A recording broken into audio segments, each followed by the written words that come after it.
देखते हैं।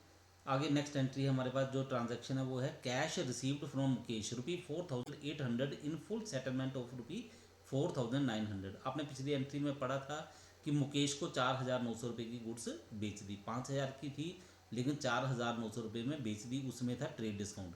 लेकिन अब क्या किया, उससे कैश रिसीव किया 4800 इन फुल सेटलमेंट, पूरा हिसाब किताब करने के बाद। इसका मतलब ये जो अब 100 दिया है ये क्या है, ये कैश डिस्काउंट है।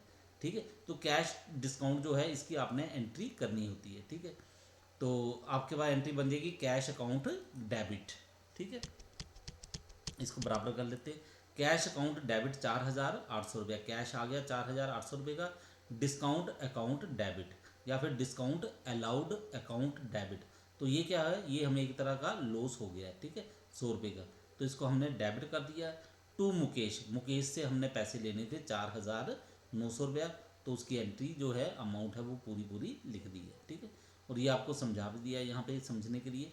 Hair ₹100 is cash discount, cash discount is allowed to receive cash in time, if payment is not received in time no cash discount is allowed.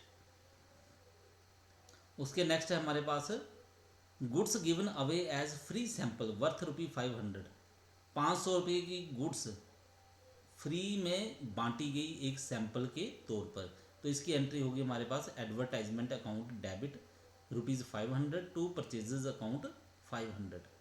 तो यहाँ पे हमने सैंपल जो है, पहले ये समझना कि सैंपल क्यों बांटे जाते हैं, ये बांटे जाते हैं एडवर्टाइजमेंट के लिए, इसलिए हमने सैंपल का जो अमाउंट बनती है उसको हमने एडवर्टाइजमेंट अकाउंट में ट्रांसफ़र कर दिया है, एडवर्टाइजमेंट अकाउंट जो है उसमें लिख दिया है। ठीक है, अगर आपने एक सैंपल अकाउंट अलग से बनाना तो उसके लिए आप अकाउंट बना सकते हो, आप लिख सकते हो सैंपल अकाउंट डेबिट, लेकिन ज़्यादा करके सैंपल जो है वो एडवर्टाइजमेंट के लिए होते हैं। ठीक है, तो इसको हम एडवर्टाइजमेंट अकाउंट में ही जोड़ते हैं। ठीक है, तो ये क्या लिखा है आपको, samples are distributed for advertisement purpose so it is not necessary to open sample account, इसलिए आपको सैंपल खाता जो है वो खोलने की ज़रूरत नहीं है क्योंकि ये विज्ञापन के लिए ही होता है। ठीक है, नेक्स्ट है हमारे पास goods worth ₹400 and cash ₹100 given away as charity, 400 रुपये की गुड्स दान में दे दी गई और 100 जो है वो कैश में दान में दिया गया, तो इसकी एंट्री क्या बनेगी, इसकी एंट्री बनेगी चैरिटी अकाउंट डेबिट, दान दिया। ठीक है, नुकसान हो गया या खर्च हो गया, आप कुछ भी मान सकते हो। ठीक है, तो चैरिटी दी कितने की, 500 की, 400 ये और 100 ये, तो कैसे दी गई है, टू परचेजेस अकाउंट, गुड्स दिए गए जो परचेज किए थे उनमें से दिया गया है। ठीक है, चैरिटी जो है टू परचेजेस अकाउंट 400, ये 400 गुड्स के, और टू कैश अकाउंट ₹100 ये कैश में।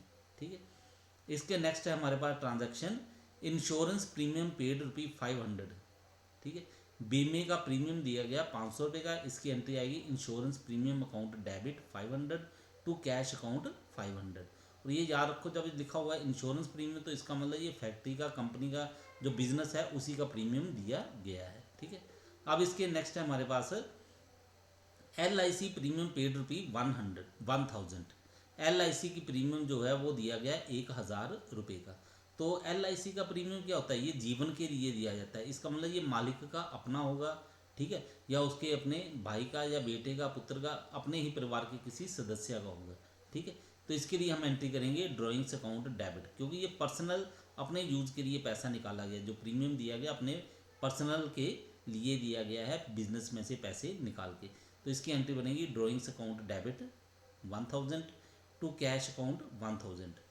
लाइफ इंश्योरेंस ये याद रख लेना, sons fees, assets taken over for personal use etcetera are treated as drawings, इन सभी को आपने ड्राइंग्स ही मानना है।